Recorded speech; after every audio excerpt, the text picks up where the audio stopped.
안녕하세요. 도봉문화원에서 수필과 창작을 강의하는 유한근입니다. 그동안 안녕하셨죠?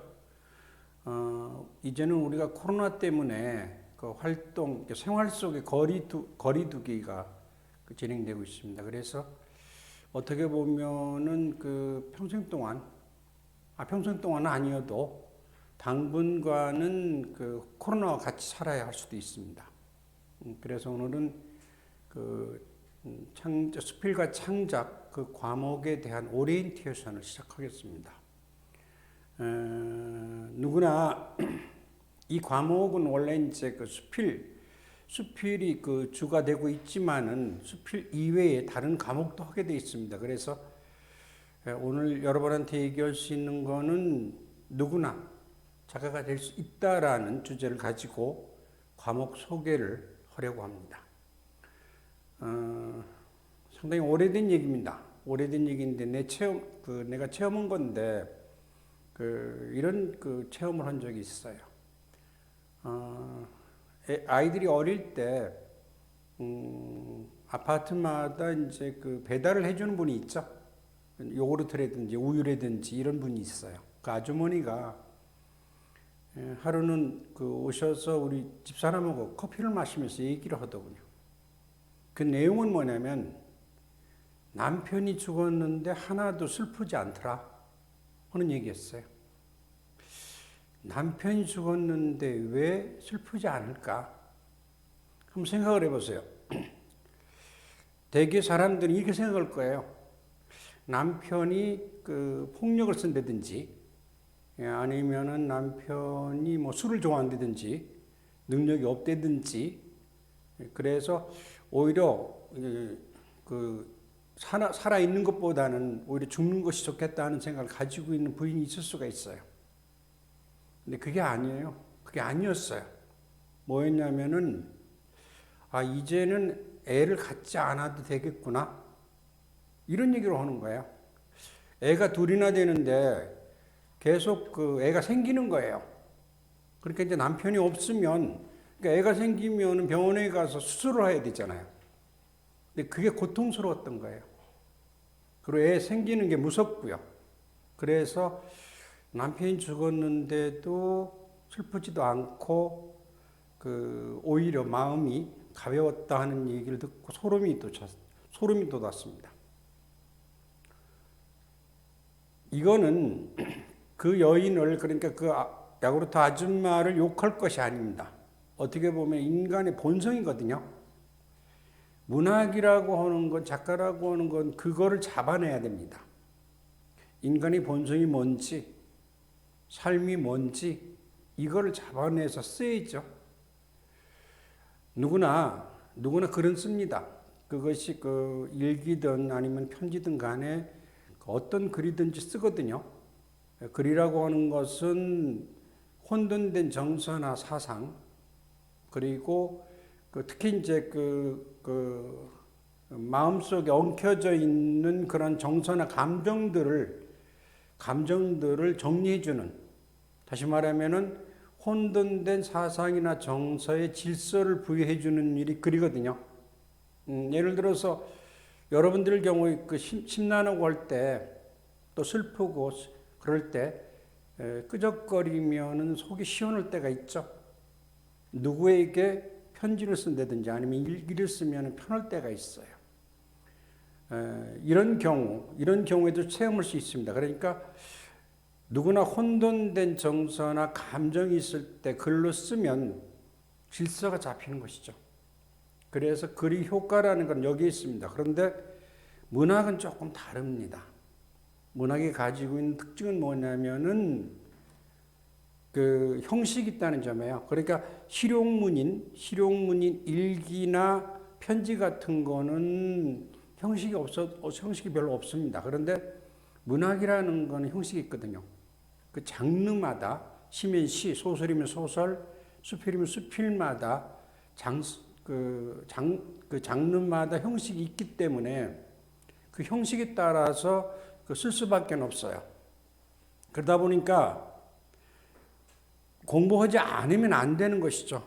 그래서 이 수필과 창작이라고 하는 이 과목은 물론 수필 창작을 중심으로 해서 문의 창작 전반에 대한 창작 지도 및 화평을 통해서 문학에 대한 교양과 작가의 과정, 작가의 자질을 증진시켜서 누구나 작가가 될 수 있도록 도움을 주는 강좌입니다.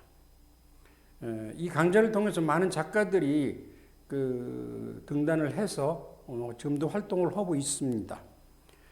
대개의 경우에 이제 문학이라고 하는 것을 어렵게 생각하는데 그렇지 않습니다. 문학이라고 하는 건 글로 쓰여진 모든 거를 얘기합니다. 글로 쓰여 있는 모든 거라고 했는데 이 얘기를 한 사람은 몰톤이라는 사람이에요. 그 몰톤이라는 사람이 몰톤이라고 하는 이 사람이 문학에 대해서 정의를 했어요. 뭐라고 정의를 했냐면 첫째는 창작문학. 창작문학이라고 얘기했고 두 번째는 산문문학. 산문문학이라고도 번역을 하고 그 다음에 협의문학이라고도 번역합니다.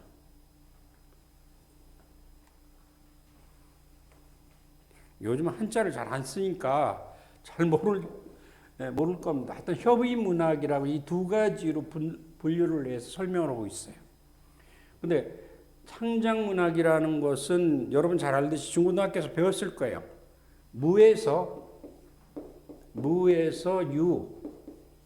유를 만들어내는 문학을 창작문학이라고 합니다. 그리고 산문문학, 협의문학이라고 하는 것, 협의 혹은 토의문학이라고도 합니다.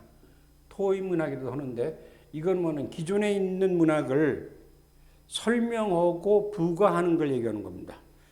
설명하고 토의하고 협의하고 부가하는 문학, 그거를 바로 산문문학, 협의문학이라고 합니다. 그래서 이 창작문학과 협의문학, 토의문학을 합쳐서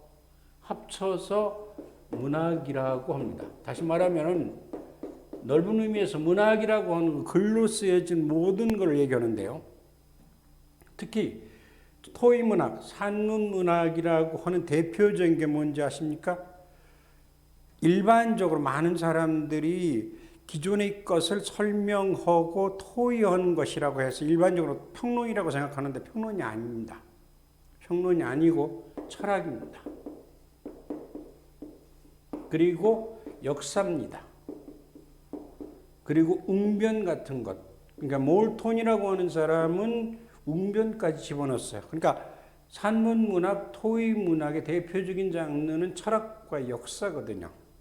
이건 뭐냐면은 철학이나 역사는 일어난 일을 통해서 역사적인 의미가 무엇인가 그것을 기록하고 그것을 교훈으로 삼을 수 있도록 만드는 거거든요. 또 하나는 철학이라고 하는 것은 어떤 일에 대해서 그것을 설명하고 그 속에서 삶의 모습을 찾아 나가는 게 철학이거든요. 그래서 넓은 의미에서의 철학과 역사라고 하는 것도 바로 문학이라고 하는데 우리가 여기서 오늘 이 강좌에서 얘기하고 있는 것은 바로 창작문학을 얘기하는 겁니다. 기존의 것을 기존의 것 하나를 더 보태는 문학. 예를 들면은 100개가 있다. 100개가 있으면 이 기존에 있는 것이 100개예요. 여기에 더 하나를 보탤 수 있는 것. 이것이 바로 창작입니다. 그러니까 창작이라고 하는 거는 대단한 것이죠.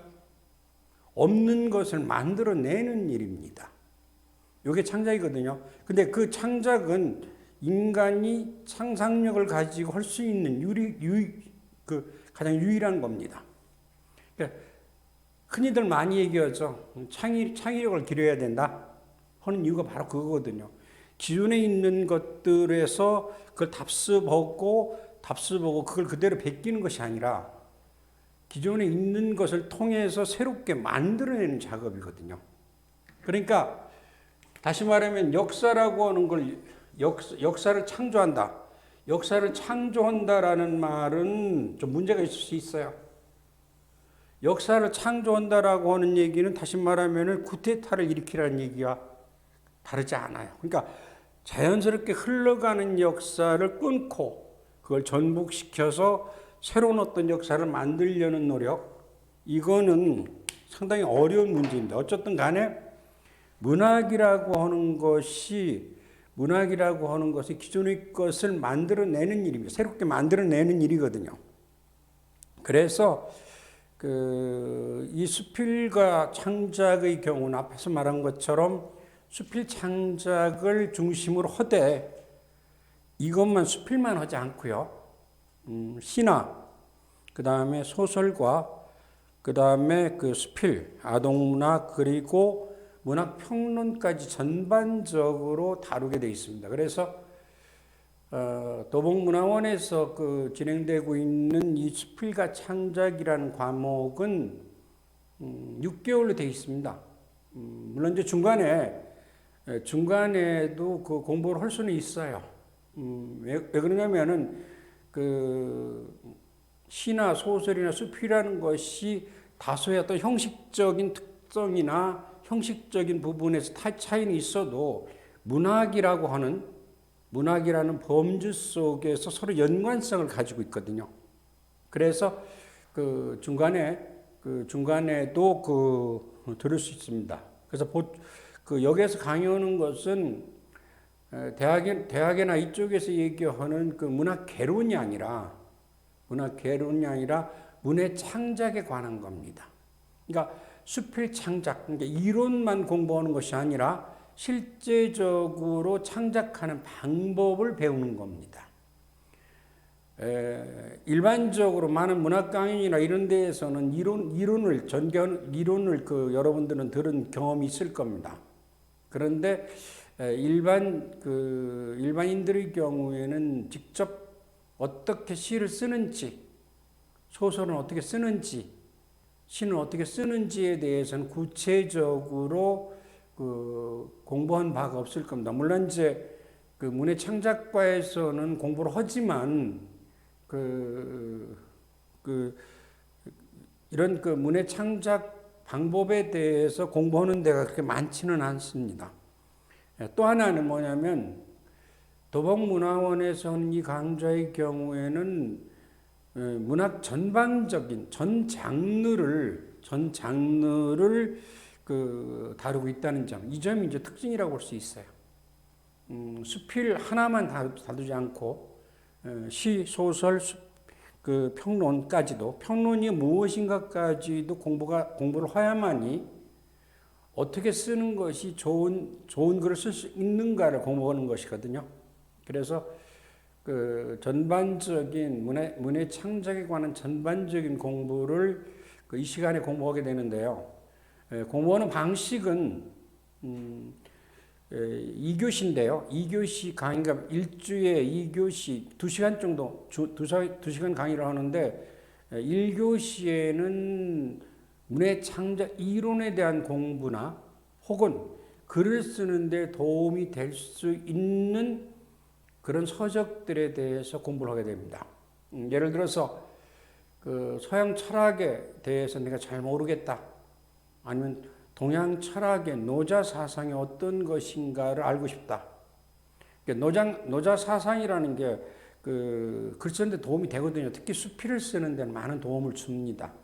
그래서 이런 배경 지식이 될 수 있는 그런 공부, 그 다음에 문예 창작의 전반적인 이론을 1교시에 하게 되고요. 2교시에는 여러분들의 작품을 검토하게 됩니다. 그 이유는 뭐냐면은 실제적으로 써봐야 되거든요. 그래서 예를 들어 내가 쓴 거를 남한테 보여줘서 남들이 어떤 반응을 보이는가, 이런 걸 아는 것이 큰 공부가 됩니다. 그래서 두 번째 2교시 시간에는 꼭 화평을 합니다. 그래서 자기 글을 어떻게 고치면 좋겠는가 하는 것을 알 수 있도록 그렇게 2교시에는 화평의 시간을 갖습니다. 그러기 위해서는 여러분들이 써야죠. 어떤 글이라도 부끄러워하지 말고 써서 보여줘야 됩니다. 그래야지 여러분들에게 큰 도움이 될 수 있을 겁니다. 코로나가 곧 끝날 거라고 보아집니다. 그래서 문예 창작의 경우는 강의보다는 실제적으로 만나서 공부를 해야지 좋은 공부가 될 수 있을 겁니다. 그동안 여러분들의 경우에는 만날 때까지 건강하시고 잘 지내시기 바랍니다. 감사합니다.